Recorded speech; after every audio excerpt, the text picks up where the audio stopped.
He could go all the way. No, I'm not going to rip off Chris Berman or Part of My Take, but that song just pumps me up. I can't believe it. We've made it. Welcome to the week one predictions. I had to wait till today to do the podcast because if I did it Tuesday or Wednesday, I would have got way too excited too early in the week and then would have had to wait until Thursday night. But it's Thursday and had a chance to kind of analyze some of the matchups, some of the draft kind of recap, and I'm going to go through that with all the teams here today. Just a couple quick announcements. If you have not paid your league fee, please Venmo me or find a way to get me some cash or check over here the next week or so. I want to get everybody in. I think I got like 6 out of 10, 4 to go. So please get that over to me. It is $150. As you know, we will be paying out weekly high scores. The payout tables are on the league website. I encourage you to go check that out. But just an extra incentive here for weekly scoring. So, if you fall out of it a little bit midway through the year, you can still get some money back and make it a weekly game. So that's fun. And also, don't come in last. This is the first year we have a last place punishment, and last place team will get their team name by the winner. And the winner you also have to hand deliver the trophy to the winner and videotape yourself doing it. So the ultimate kind of punishment, to just kind of, you watch the league winner kind of bask in their glory while you're in the dumpster. So, in any event, want to jump into the matchups. We have some really good fresh names this year. I'll kind of give a shout out to those as we go, but starting off with a staple, and boy, the schedule this year, week one is truly rivalry week. I was looking, I was like, oh, that's the matchup of the week. Oh no, that's the matchup of the week. They're all matchups of the week, but we're going to lead off here with Optimistic Bearded Parrot versus Balls Deep. Two staples in the league, been in for a long time. Chris since his existence of the league, Pearson shortly thereafter. So Chris said he was going to take all running backs. He was not kidding. His first 4 picks are running backs. In a league where you have to start 3 wide receivers, is that a good strategy? Well, we'll see. I will say, despite going Derrick Henry, Austin Eckler, James Conner, and Melvin Gordon, he's got to put one on the bench. But his wide receivers actually kind of turned out pretty good. To get Ridley in the 5th round and pair him with Michael Gallup, and oh, by the way, he does have Dak Prescott, so he has a little hookup going there. Not too bad. Now, he does have Debo, who's questionable week 1. He could be a solid guy, though, in the future for Chris. Whether he plays week 1 is yet to be seen, and if he doesn't, Chris does have a pretty bare cupboard in the backup department here between Emmanuel Sanders, Jerry Jeudy, and Anthony Miller. But overall, like Chris's team, I think going running back heavy, in my opinion, is the right move off the start. I probably would have gone 3 max. He went the extra 4. He's got depth. Maybe he'll make a trade. I know how much Chris loves trading. But flipping over to Balls Deep, he kind of went, as Pearson said it himself, the balanced route. He likes to, really balance out his wide receivers and running backs. His running backs can't hold a candle to Chris's, but they're still very good. He does have Alvin Kamara, who was probably a steal at 7 since he is the holdout. Looks like it's behind him. Chris Carson, I had him last year. Not in love with him. They brought in some other guys. Dave's pet cat, Carlos Hyde, is there. DJ Dallas is there. They got a couple guys that they do like, but as a number 2 running back with Ingram as his flex, he should be very fine at the running back position. But beyond that, Matt Breida and Ronald Jones doesn't instill too much confidence in me. Pearson does have a really good wide receiver core, spending his 2nd-round pick on Devontae Adams, pairing him with Allen Robinson, and then rounding out with Cortland Sutton. These 2 teams between Chris and Pearson are my 2 quarterbacks that were going a little higher than I wanted, but both I think could easily each finish 1 or 2 respectively in the league this year. Dak's got the best weapons in football. Kyler had a good rookie year last year, and now he gets DeAndre Hopkins. Not sure if you ever heard of him before. So pairing him with a running back and who I hope has a good season, Drake, that Arizona offense is hot fire, as well as so is the Cowboys. So the difference here is I think the Cowboys can find themselves in a shootout on Sunday night. whereas Murray at San Francisco is totally not the ideal matchup there. So my notes actually say Chris over Pearson. The conventional wisdom, you might lean Pearson, came in second place in the league last year. Chris was near the bottom, not sure if he finished in last, but I'm going Chris. He starts out of the gate hot. He's a lot of people were saying he took too many running backs. He's standing behind his strategy. Chris as the first upset of the year, right here. You heard it here first. Optimistic Bearded Parrot gets a win over Balls Deep. Moving on to the next matchup. Eating W's versus I Am the Walrus. This is one of the ones I had circled as matchup of the week because it was a finals matchup 2 years ago where Brett beat Jake.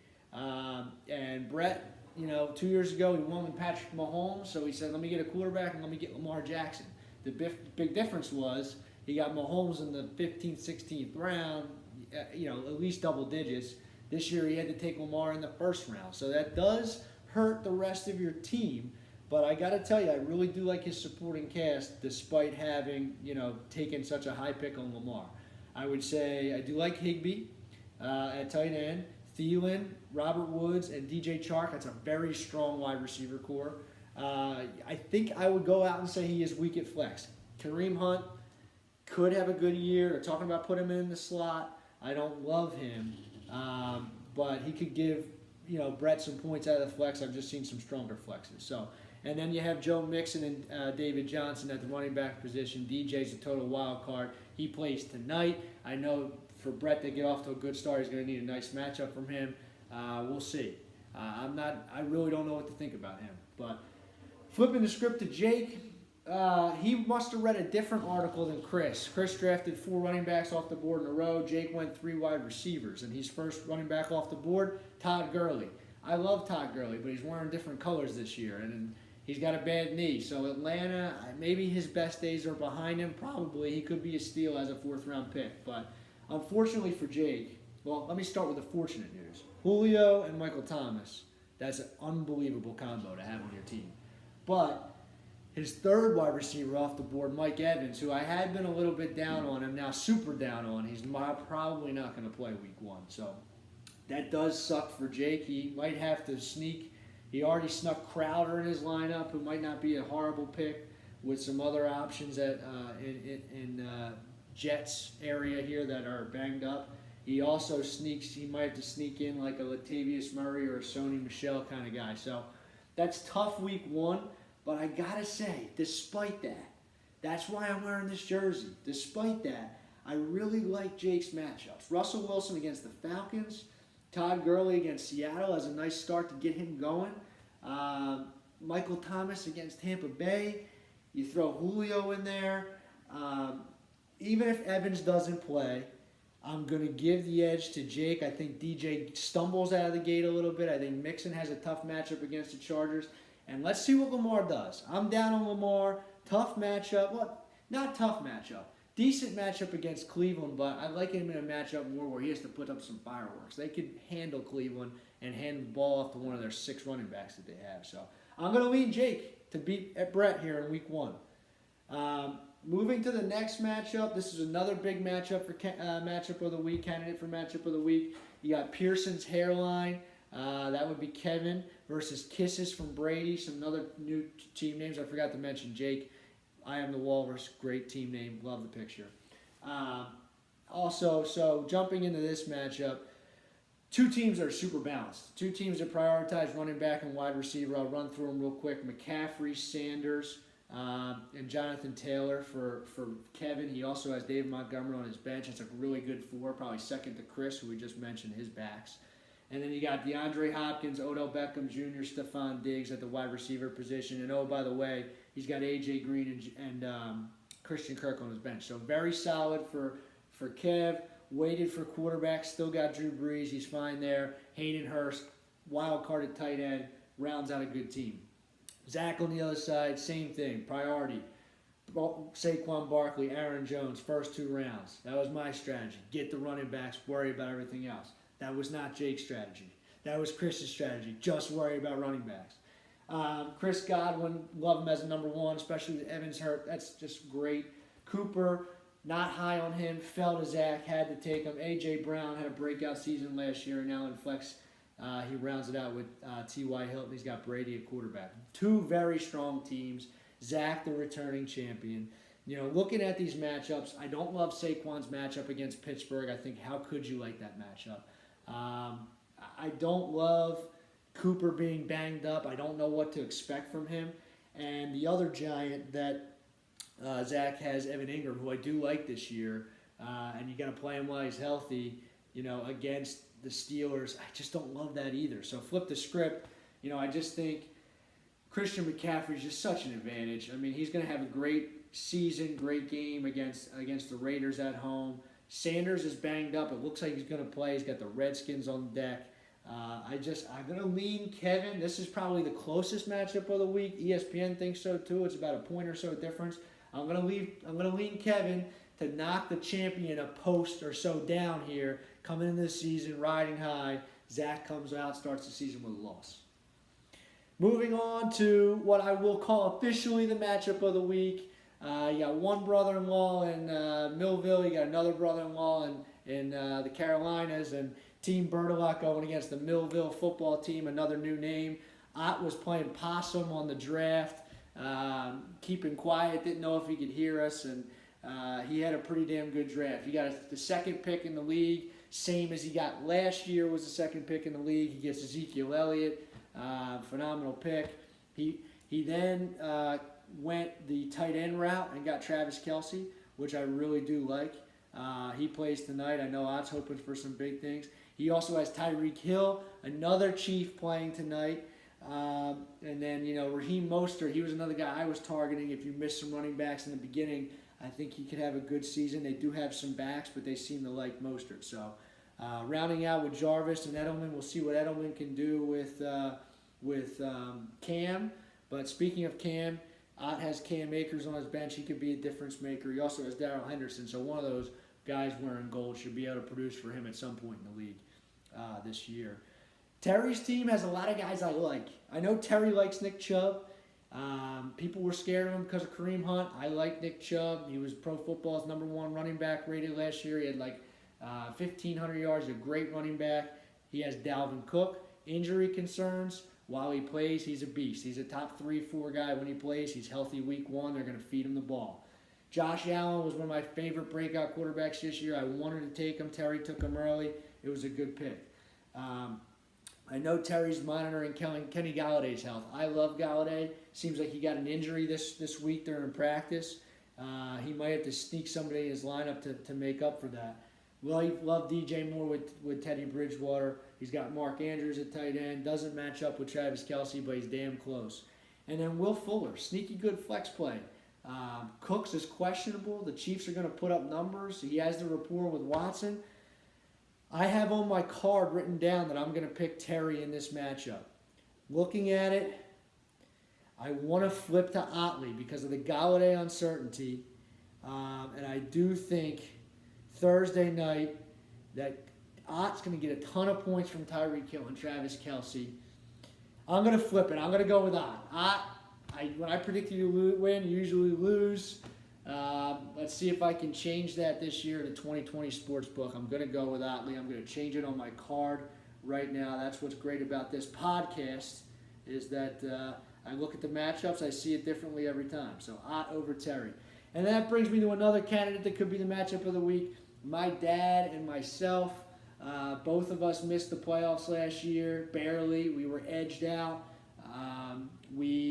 Actually, let me rephrase that. I was edged out. He started out hot, and then he was like 8th or 9th place. So let me just revisionist history here. I was better than him last year. We played each other first week of the league last year. I beat him. I know he remembers that. He went Patrick Mahomes and Josh Jacobs in the first round. I love Josh Jacobs this year. And how could you not love Mahomes? He's playing tonight. I got night terrors over that. Le'Veon Bell I don't love. He's got a tough matchup. My dad picked him also. I know he's high on him this year. Tough not to like Ertz.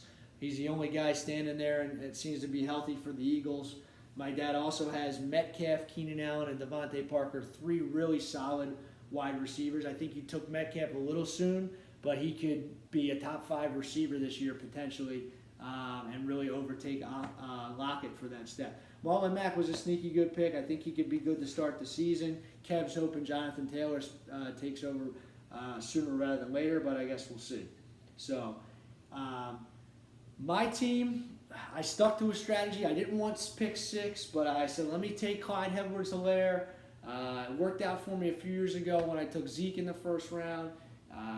The Chiefs, when they had a rookie the last time, was Kareem Hunt. I'll tell a quick story because I know I'm running long already, but had Kareem Hunt Thursday night. Yeah, I took him in the 4th round. It's a big difference from Clyde, but first night, first carry of the game. Don't know if you guys remember Thursday night like tonight. He fumbled Kareem Hunt. And I was like, well, there it goes. He's done. Doghouse.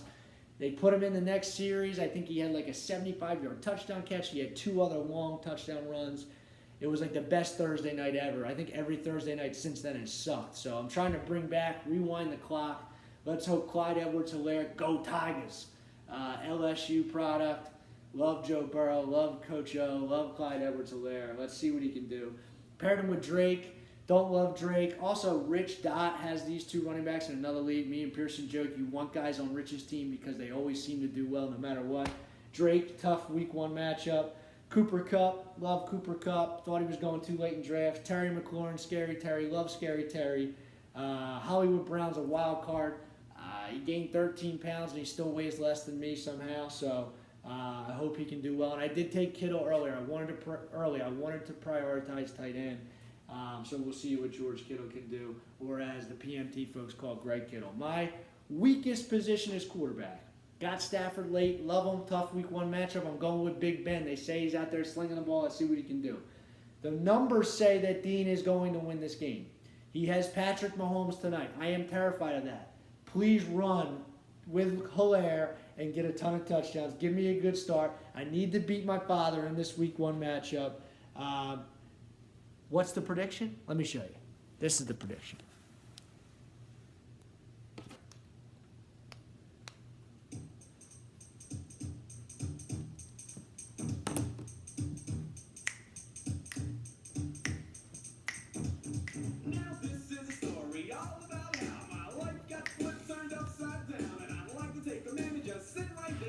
Week 1 predictions in the books. Enjoy football tonight. Hope you guys enjoy this. Talk soon. Kamish out.